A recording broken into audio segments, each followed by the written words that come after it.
भारत के विदेश मंत्री एस जयशंकर प्रसाद ने ईरान के साथ मिलकर एक ऐसी डील को फाइनलाइज कर लिया है जिससे रूस जैसे यूरोपीय देश कच्चे तेल और गैस के मामले में पीछे हटने लगे हैं। यही नहीं, इसके अलावा एस जयशंकर ने जो डील भारत के लिए फाइनलाइज की है, इससे भारत को एक बड़े लेवल पर फायदा होने जा रहा है, क्योंकि भारत अपनी जरूरत के लिए रूस, सऊदी अरब और कतर जैसे देशों से भारी मात्रा में क्रूड ऑयल यानी कि कच्चा तेल और नेचुरल गैस खरीदता है।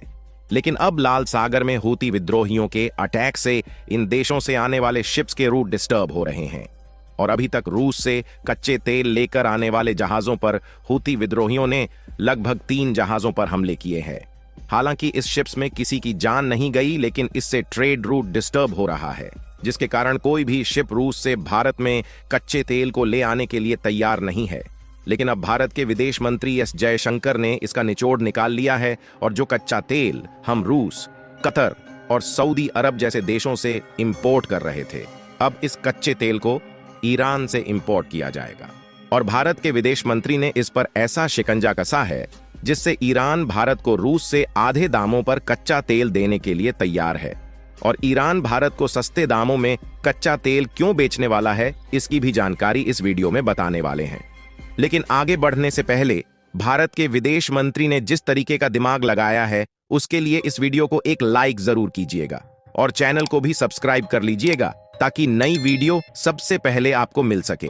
देखिए, लगभग 1 महीने पहले से ही हूती विद्रोही लाल सागर से गुजरने वाले सभी शिप्स पर हमला कर रहे हैं और इसके लिए भारत का ट्रेड रूट डिस्टर्ब हो चुका है, जिसके कारण रूस से भारत में इंपोर्ट होने वाले कच्चे तेल में दिक्कतों का सामना करना पड़ रहा है। और अभी कुछ दिनों पहले 15 जनवरी को भारत के विदेश मंत्री एस जयशंकर प्रसाद ईरान के दौरे पर गए हुए थे और वहां पर ईरान के मुख्य सचिव से मिलते हैं और कुछ बातें करते हैं। और उसके दूसरे दिन जैसे ही एस जयशंकर ईरान से वापस लौटते हैं, ईरान के द्वारा पाकिस्तान पर मिसाइल का अटैक कर दिया जाता है। क्योंकि पाकिस्तान भारत का एक प्रकार से विरोधी देश है, तो इसमें भारत भी ईरान का साथ देने वाला है। और अब पाकिस्तान और ईरान का युद्ध और भी ज्यादा भीषण होता जा रहा है, जिससे ईरान को इस समय ज्यादा मात्रा में पैसे की रिक्वायरमेंट है। अब क्योंकि ईरान की इकोनॉमी कच्चे तेल के एक्सपोर्ट के बलबूते टिकी हुई है, इसीलिए अब ईरान ज्यादा मात्रा में कच्चा तेल बेचना चाहता है। लेकिन दिक्कत इस बात की है कि ज्यादा मात्रा में ईरान से तेल खरीदने के लिए कोई भी देश तैयार नहीं है और इसीलिए ईरान की मजबूरी का फायदा भारत को होने वाला है। क्योंकि एक तरफ जहां रूस से क्रूड ऑयल यानी कि कच्चे तेल इंपोर्ट करने में दिक्कत आ रही है, वहीं दूसरी तरफ ईरान भारत को सस्ते दामों में कच्चा तेल ऑफर कर रहा है, क्योंकि ईरान को इस समय पैसे की काफी ज्यादा जरूरत है। यानी कि कुल मिलाकर देखा जाए तो इसमें सबसे ज्यादा फायदा भारत को होने वाला है। लेकिन अगर भारत के विदेश मंत्री एस जयशंकर ना होते तो यह सब होना नामुमकिन था, क्योंकि भारत के कहने पर ही पाकिस्तान और ईरान के बीच युद्ध होने लगा और उसका फायदा भी पूरी तरह से भारत को होने वाला है। बिजनेस स्टैंडर्ड की एक रिपोर्ट के मुताबिक भारत ईरान से भारी मात्रा में क्रूड ऑयल और नेचुरल गैस इंपोर्ट करने वाला है और इसके लिए कारण यह बताया जा रहा है कि लाल सागर में हूती विद्रोहियों के अटैक से ट्रेड रूट डिस्टर्ब हो रहा है, जिसके कारण हम रूस के बजाय ईरान से क्रूड ऑयल खरीदने वाले हैं।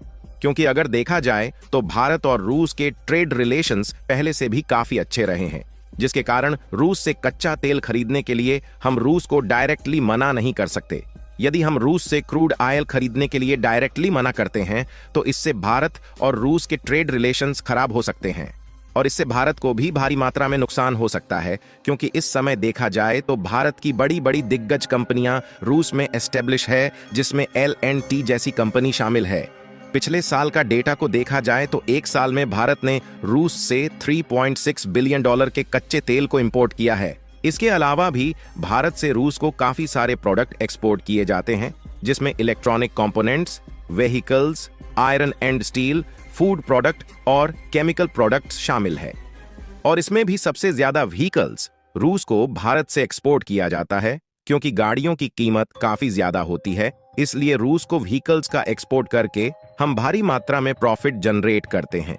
और रूस से भारत को इंपोर्ट देखा जाए तो भारत रूस से केवल क्रूड ऑयल और नेचुरल गैस भारी मात्रा में सस्ते दामों में इंपोर्ट करता है।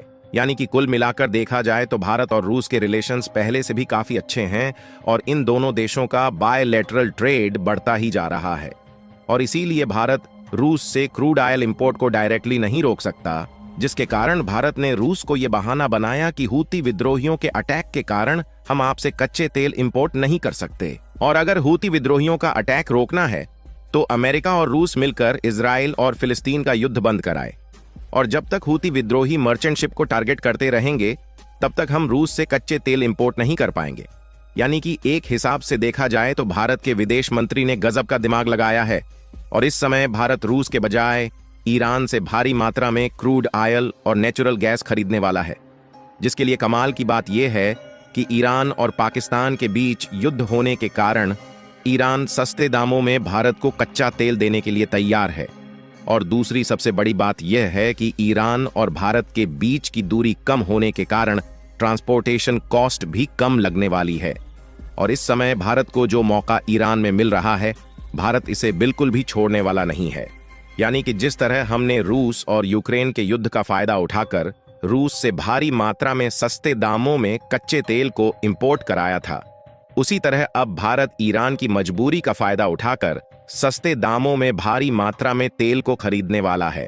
आपको बता दें कि भारत में दुनिया की सबसे बड़ी ऑयल रिफाइनरी मौजूद है, जिसके कारण हम दूसरे देशों से कच्चे तेल को इंपोर्ट करके अन्य देशों को डीजल और पेट्रोल एक्सपोर्ट करते हैं, जिससे भारत को एक बड़ी मात्रा में प्रॉफिट होता है।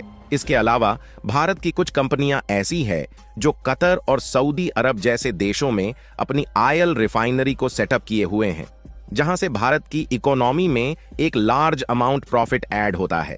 हालांकि यह पहली बार नहीं हो रहा है कि भारत ईरान से क्रूड ऑयल खरीद रहा है, बल्कि इससे पहले भी भारत ने ईरान से क्रूड ऑयल को परचेज किया है। लेकिन जिस तरह से ईरान सस्ते दामों में भारत को क्रूड ऑयल ऑफर कर रहा है, इतने सस्ते दामों में आज से पहले भारत ने किसी भी देश से कच्चा तेल नहीं खरीदा। फिलहाल भारत और ईरान के बायलैटरल ट्रेड को देखा जाए तो फाइनेंशियल ईयर 2023 के मुताबिक $2.3 बिलियन के आसपास था, जबकि इस साल यानी कि 2024 में यह पहले से कई गुना ज्यादा बढ़ने वाला है। बाकी आपको क्या लगता है कि भारत जिस तरह से रूस के बजाय ईरान से भारी मात्रा में कच्चे तेल को खरीदने वाला है, उससे रूस शांत बैठने वाला है या नहीं? अपनी राय कमेंट में जरूर बताएं और भारत के इस शानदार कदम के लिए वीडियो को एक लाइक भी कर दीजिएगा और अपने मित्रों तक शेयर करें ताकि उन्हें भी जानकारी मिल सके। इसी तरह और भी नॉलेजेबल वीडियो के लिए चैनल को सब्सक्राइब जरूर करें। जय श्री राम।